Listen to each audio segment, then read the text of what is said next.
We do have representatives tonight of the Red Cross, and I want to express my gratitude to them for being here. And we also have representatives from both the Belgian and the German embassies here this evening. And so I want to express my gratitude to them. And that's actually a sneaky way into saying that the poems we're going to look at, I have 4 poems in the handout. All 4 of them are by English poets. There were American poets who wrote about World War I, and we might talk about them later in the war, perhaps. People like Robert Frost is probably the best known American poet who wrote about World War I. But since at the beginning of the war, the United States was not involved, it didn't seem to make a lot of sense to talk about American World War I poetry.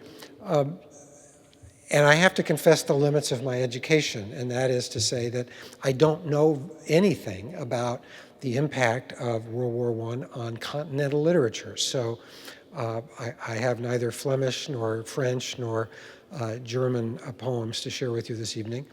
I'm sure that that literature was equally impacted by the war, but if you went to college in the days when I did, back in the 60s, it was almost a staple of undergraduate education to talk about how much World War I was responsible for modernism, the literary movement of modernism. We think of people like T.S. Eliot, Ezra Pound, Wallace Stevens, Robert Frost, Marianne Moore, et cetera, that whole great generation of writers. That World War I changed everything. The best book I know about the effect of World War I on literature is a book by Paul Fussell, who was a great, actually World War II hero, American soldier who taught at the University of Pennsylvania for many years. The Great War and Modern Memory. And Fussell was an extremely astute literary critic and a veteran himself of combat. And this is a book essentially about how World War I really affected everything that came after it. And part of Fussell's argument is that we went, oh, bless you, we went to war, well, here I'll actually quote the man himself. He says, "I'm concerned with the way the dynamics and iconography of the Great War have proved crucial political, rhetorical, and artistic determinants on subsequent life. At the same time, the war was relying on inherited myth.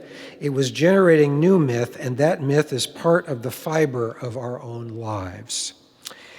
I am saying," then he goes on to say, "I am saying that there seems to be one dominating form of modern understanding, that it is essentially ironic and not heroic, and that it originates largely in the application of mind and memory to the events of the Great War." He concludes by saying, "This new type of meaning is that of the new industrialized mass trench warfare. The previously known types are the motifs and images of popular romance.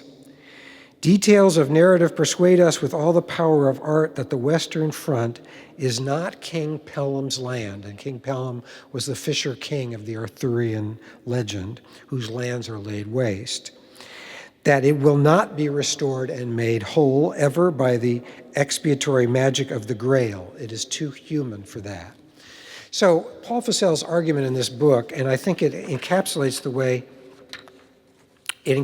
the argument of something like Virginia Woolf's Mrs. Dalloway, or Hemingway's novels, or the poems themselves. Fussell's argument is that people went to war on both sides, basically operating out of a kind of heroic myth that had existed in Western culture really for millennia, based on romance and the Grail legends and Arthurian stories and stories of chivalry. And then, of course, the experience of the war rapidly exploded the possibility of that kind of myth. And what grew up in its place has been another kind of myth, a myth or a self-understanding that is essentially tragic rather than heroic, and is ironic and critical and skeptical about the claims of empire.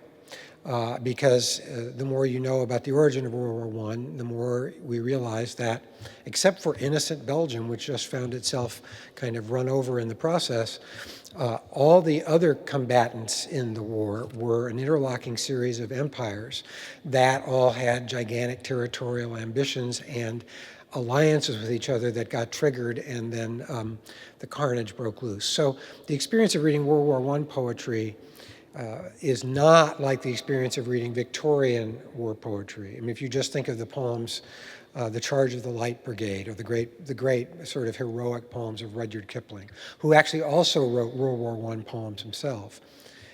But if you think about those great heroic poems, and then you think about the poems of the war and the poems that have come after World War I, they're very different. And so let's just jump in. The first is by A.E. HOUSMAN. A.E. HOUSMAN was professor of Latin at Cambridge, a remarkable Latin scholar, wrote a volume of poems, a beautiful volume of poems called A Shropshire Lad. This is in that volume of poems. His dates are 1859 to 1936, and he is one of the first openly gay major figures in English literature. And this is a poem that in some sense represents the kind of outbreak of the war, what the outbreak of the war felt like. On the idle hill of summer. On the idle hill of summer, sleepy with the flow of streams, far I hear the steady drummer, drumming like a noise in dreams. Far and near and low and louder on the roads of earth go by, dear to friends and food for powder, soldiers marching all to die. East and west on fields forgotten, bleach the bones of comrades slain, lovely lads and dead and rotten, none that go return again. Far the calling bugles hollow, high the screaming fife replies, gay the files of scarlet follow, woman bore me, I will rise. A couple things about that poem. First of all, you know, if we had an hour to talk about it, it would be worth giving an hour or two, because it's just such a beautiful, the way he modulates all the sounds within those lines, the assonance, the consonants, the internal rhymes. I mean, it's a very highly technically proficient poem. But you have this kind of four-line on the high idle hill of summer, you know, kind of meter, that is a meter associated with a more heroic kind of utterance, right? I mean, it's a kind of a stately measure. And you feel like you're going to hear this ballad about these glorious soldiers, and suddenly you find this diction running absolutely contrary to it. Food for powder, calling soldiers food for powder, obviously food for gunpowder or cannon fodder. Soldiers marching all to die. There's a kind of a whiplash when you read this poem. It's beautiful and stately, and at the same time, it's rather grisly. East and west on fields forgotten, bleach the bones of comrades slain, lovely lads and dead and rotten, none that go return again. And then finally, though, at the end, even though it's not triumphant in the sense of a lot of war poetry that preceded it, it is nevertheless, it does end on a kind of an affirmation. Gay the files of scarlet follow, woman bore me, I will rise. There is something about, again, the human spirit rising to the occasion, certainly, if not rising from the dead. But there is something about the need for us to rise to this moment, even if the moment itself is rather bloody. A really good counterpoint to him is Wilfred Owen. Now, Wilfred Owen is the best-known poet of the war. Many consider him the best poet to emerge out of World War I in Britain. He died in battle close to the end of the war in 1918. He actually returned to the front and died very close to the end of the war. He was, of all the poets, he was, if you think of another very famous, which we don't have time to look at tonight, was Rupert Brooke, was a very famous poet at the beginning of the war. His poems are more conventional and more celebratory and talk about glory and honor and all of those big abstractions. Wilfred Owen, when he saw the carnage of the war, of trench warfare, reacted to it quite differently than Rupert Brooke. And so he and his colleagues were very critical of that kind of conventional war poetry. And so he wrote poems that were much more grim and much more reflective of the actual experience of war. How to Die. Dark clouds are smoldering into red while down the craters morning burns. The dying, and Rupert Brooke always had dawn in his poems, and there's like in one of his poems there's like 8 dawns or something, and so in a way Wilfred Owen's kind of poking his finger at Rupert Brooke here by having a dawn that is on a crater rather than over a beautiful farmland or meadow. The dying soldier shifts his head to watch the glory that returns. He lifts his fingers toward the skies where holy brightness breaks in flame, radiance reflected in his eyes, and on his lips a whispered name. You'd think to hear some people talk, the people that are still using that heroic language that existed before the war, that lads go west with sobs and curses, and sullen faces white as chalk, hankering for wreaths and tombs and hearses. But they've been taught the way to do it, like Christian soldiers, not with haste and shuddering groans, but passing through it with due regard for decent taste. But I think the thing that shocks Wilfred Owen about himself and about his colleagues is that they still go back. They still go through this ordeal. And there's something about, again, the decorum of not only British life, but of European life at the in the early years of the last century that is going to keep people dying tastefully, even though they are in the midst of a horrible situation. His most famous poem is a poem called Dulci et decorum est, which is a satire on the old Horatian phrase, dulci et decorum est pro patria mori. It is sweet and fitting to die for one's country, and his whole point in that poem is that you can't say that anymore, because if you've seen the trenches, you see that people don't die in sweet and fitting ways. They die in really quite mechanized and horrible ways. Remember, as we think about the events going on right now in our own world, World War I was the first war to have massive civilian casualties. I mean, there were 20 million people wounded in World War I, 16 million killed, and a large number of those were civilians. And of course, civilian casualties mounted during the 20th century, World War II, and the other wars fought. But World War I was the first time where you really saw kind of mass slaughter and the mechanized means of slaughter. And so it was impossible to talk about it in the old language.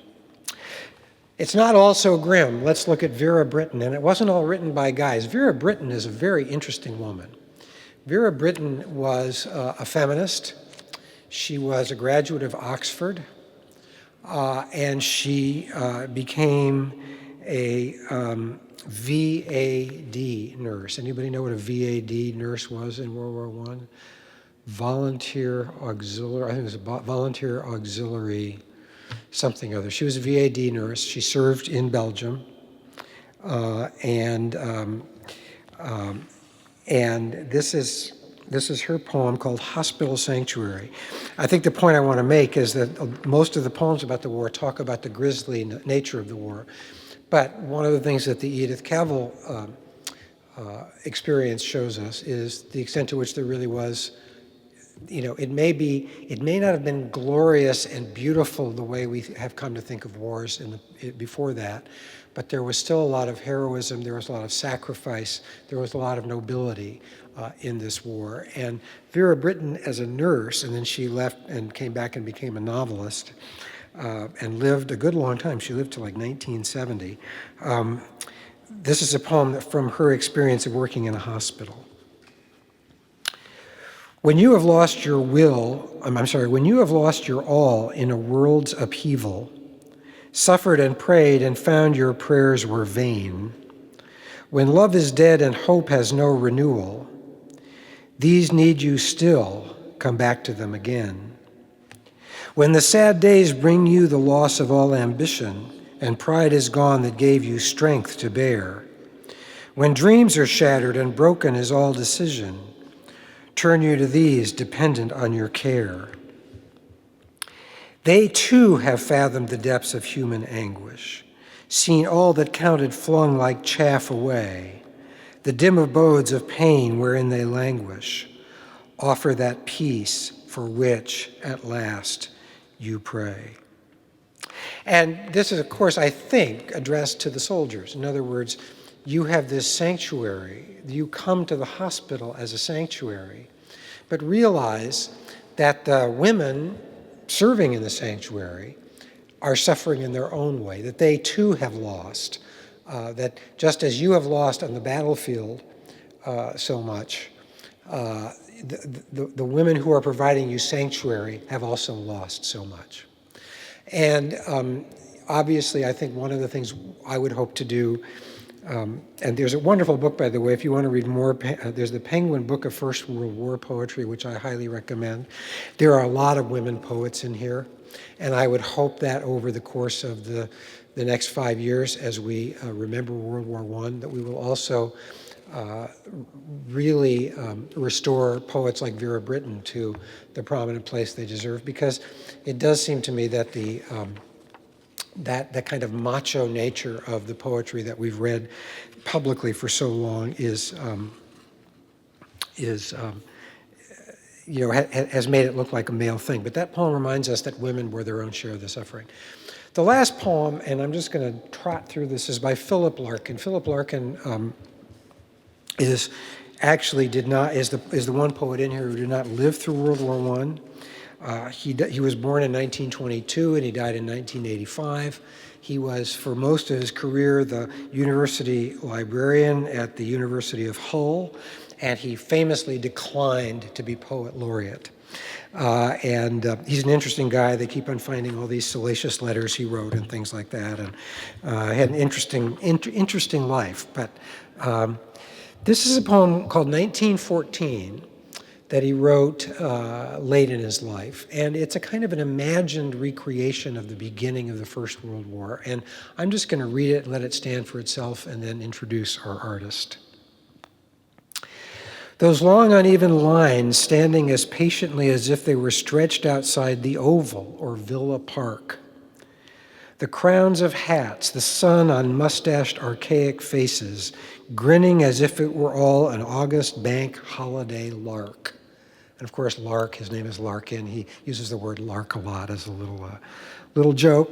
But he's clearly looking at a picture of the crowds lining up to enlist in World War I.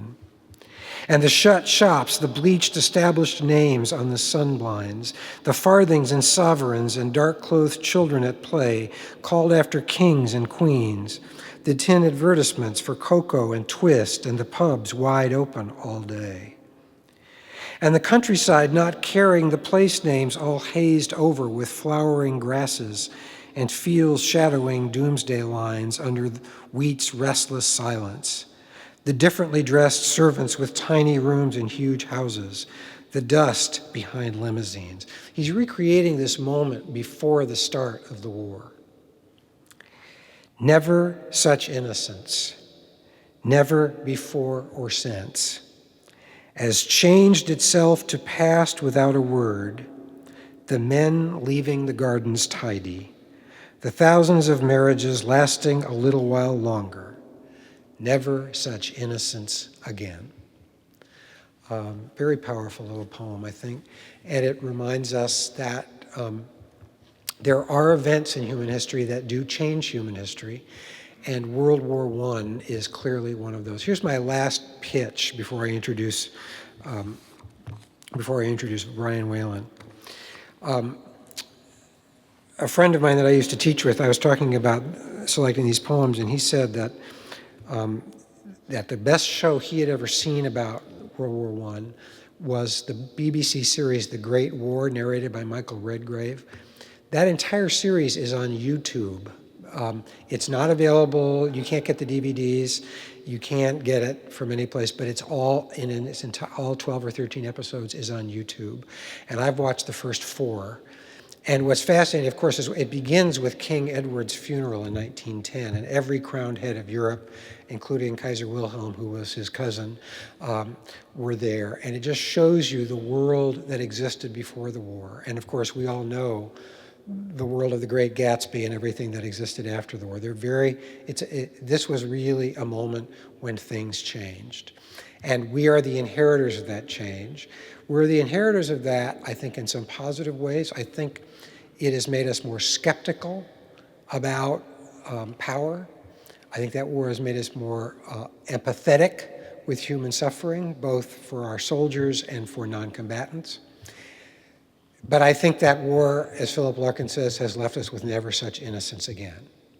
And so we're wiser but sadder as a people, and maybe that's a good thing, but it's a hard thing. So what we experience at God's table, this is always the pitch you make in a church, what we experience at God's table is finally what helps us make sense of the suffering and the heroism, the pain and the nobility, the sacrifice and the stupidity that come out of a gigantic event like this. So those are some poems, and take them home and read them and think about them, and look in this book and find some more. Irish artist Brian Whelan was trained at the Royal Academy in London, and he has lived and worked in the UK, in Ireland, in Spain, and in the United States. His work, like much medieval art, depicts a sublime comedy of life's glories and tragedies on both religious and secular planes. The medieval churches and dwellings just outside his own studio door in East Anglia in the United Kingdom provided his first inspirations. In addition to the Passion of Edith Cavell exhibiting here at the Cathedral, Whelan's works can be found in institutions around the world. So please join me in welcoming Brian Whelan for this evening's Artist Talk. Brian.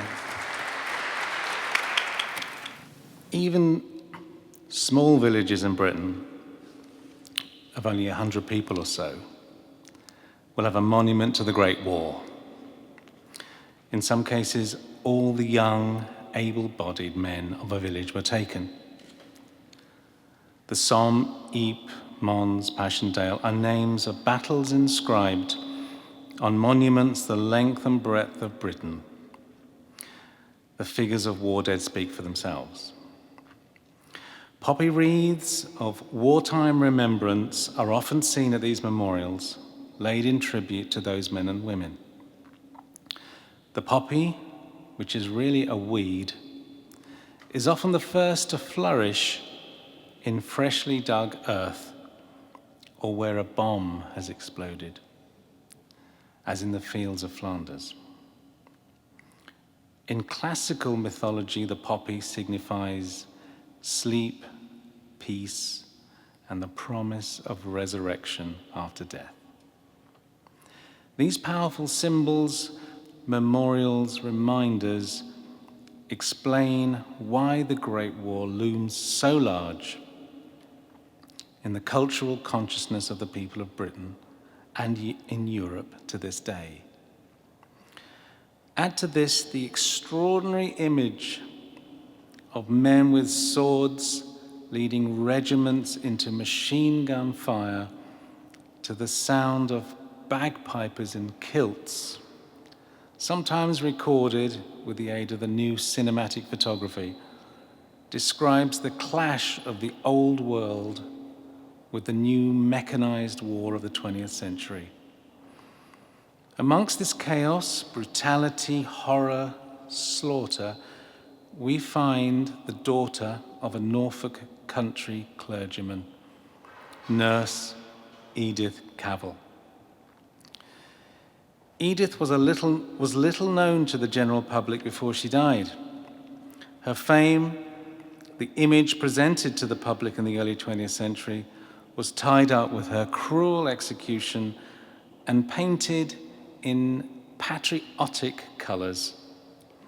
She's buried in the grounds of Norwich Cathedral, a 3-hour drive northeast of London, but also buried under layers of war propaganda and Edwardian sentimentality. In short, her memory was kidnapped by the establishment for their own purposes.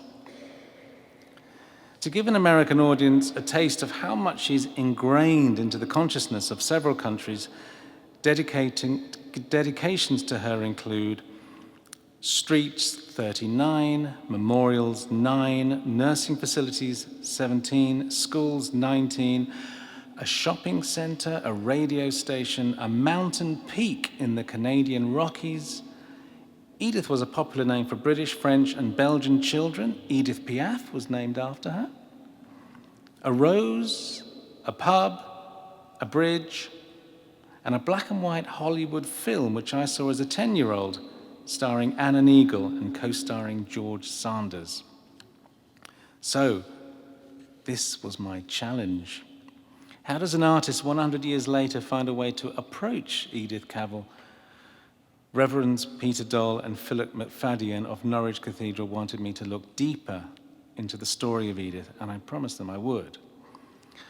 About a year later, and many false starts, I turned up at Norwich Cathedral Library with 5 or 6 paintings of different sizes. I'd picked what I thought were the most visually receptive moments in her life and did not know what to expect as a reaction to the work. Philip McFadden said, after some consideration, "You have painted Edith in a German expressionist style." I could not work out if it was a criticism, a question, or just a statement. He went on to say, "This'll force people to reconsider her. Can we show you where we'd like to hang the work?" I was taken into the cathedral proper into a small regimental chapel. The entrance to this chapel has spaces separated by columns. We each counted them, 7 on each side of the chapel door. 14 has a special connotation. We looked at each other with recognition and saw an opportunity that we could not ignore. 14 is the traditional number of the Stations of the Cross. I asked, could these spaces have been created especially for the stations? Oh no, I was assured. The stations are a relatively modern invention. The Stations of the Cross tradition comes from the 14th century, and this chapel was built in the 12th. I felt so silly. But an idea of the series of paintings entitled The Passion of Edith Cavell, in parallel with the Passion of Christ, began its journey. With the help and guidance of Peter and Philip, we picked out what I call the anchor points of her life and death.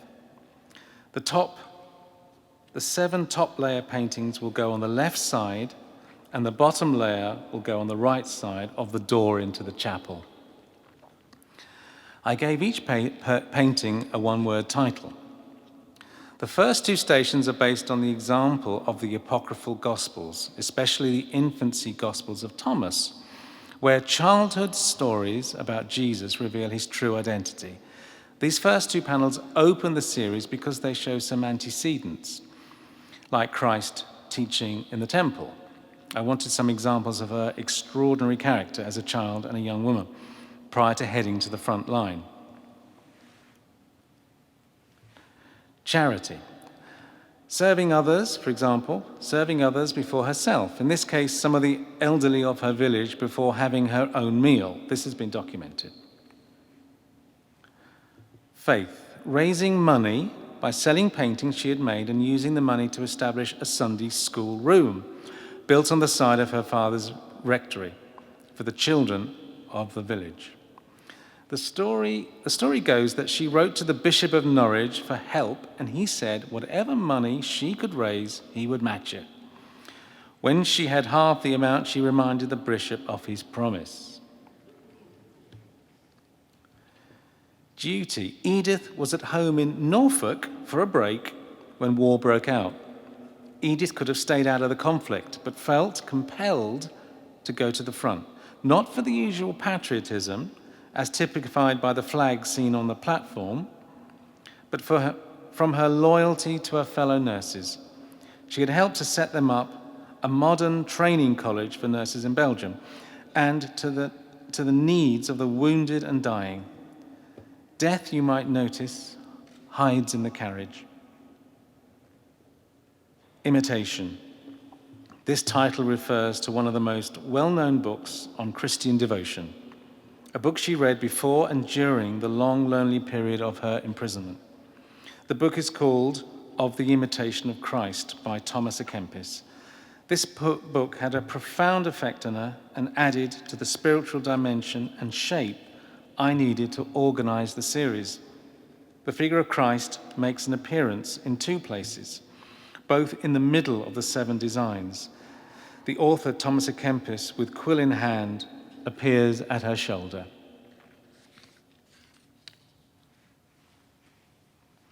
Blast. This was an opportunity to show, in my own limited way, the horrors of war. The blasted hole in the hospital wall, giving the painting its title. Freedom. Edith helped Allied troops get from Belgium to neutral Holland. This is at the heart of any controversy surrounding her. She was on one side of the front line, tending to the sick and wounded, and then sending them home for further medical attention, and then found herself on the other side of the front line when the German forces advanced. Whilst tending to all troops, no matter what uniform they wore, she continued sending back the sick and wounded Allies home. As regards this painting, Reverend Peter Doll said, "The open doors in the first painting, Charity, and in this one, Freedom, is an important recurring theme that we and others who are working with Edith are discovering. She opens doors. She enables things to happen. More and more people are getting excited about her as the alternative narrative she offers in the context of the World War I commemorations. These images are going to be key in opening people's doors to her." Betrayal. This panel was a big challenge. The shadowy figure on the right occupies several dimensions. It is thought that a niece of hers might have given the game away. Reverend Peter Doll, again, says, "It may seem harsh to put Pauline, the niece, in the Judas role simply because she had been silly and indiscreet. But it's arguable that Judas wouldn't initially have seen his own role in that of betrayer, but that he was only trying to force Jesus' hand to inaugurate the messianic reign on earth. Edith may have referred to this, although apparently not only this, in her farewell letter to her nurses.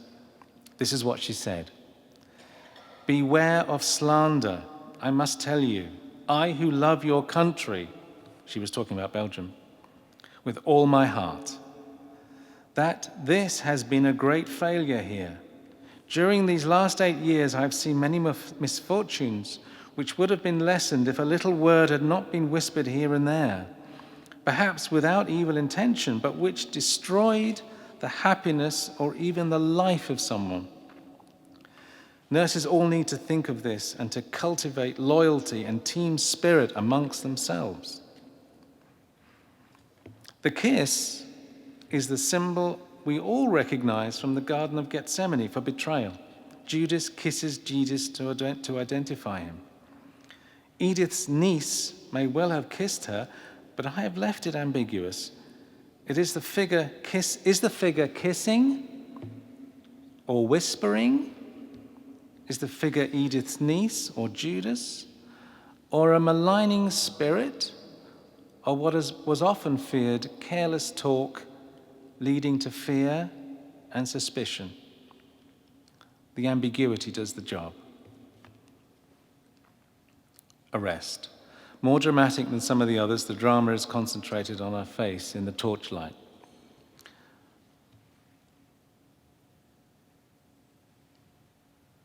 Trust. Trust. She says to her fellow sisters, I trust you into each other's care.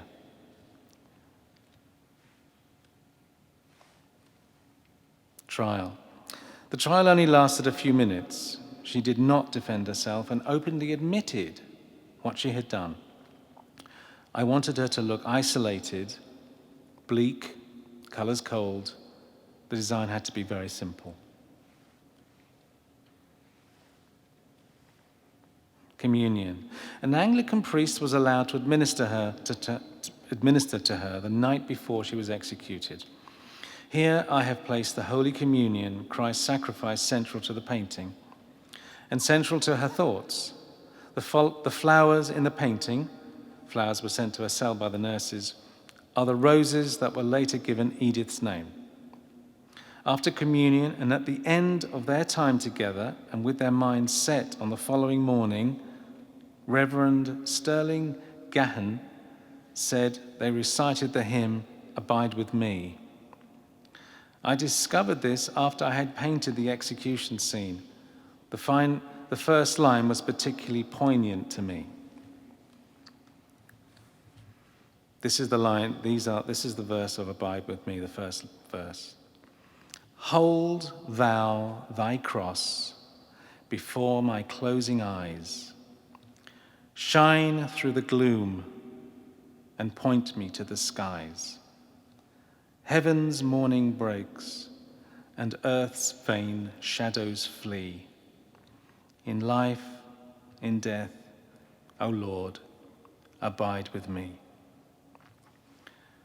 While she was held at St. Giles prison near Brussels, the United States and Spain made appeals for clemency, but to no avail. There were 2 rows of 8 rifles. 4 Belgian men were also executed that day. The cobblestones on which she stands could also be read as skulls, a reference to all the deaths of the war. She was shot early on the morning of the 12th of October, aged 49.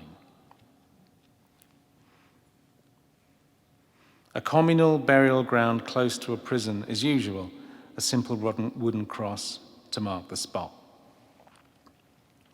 Homecoming, the spire is the Norwich Cathedral, where in fact these paintings will be installed, and where she is buried. Her sister nurses welcome her home to her final resting place.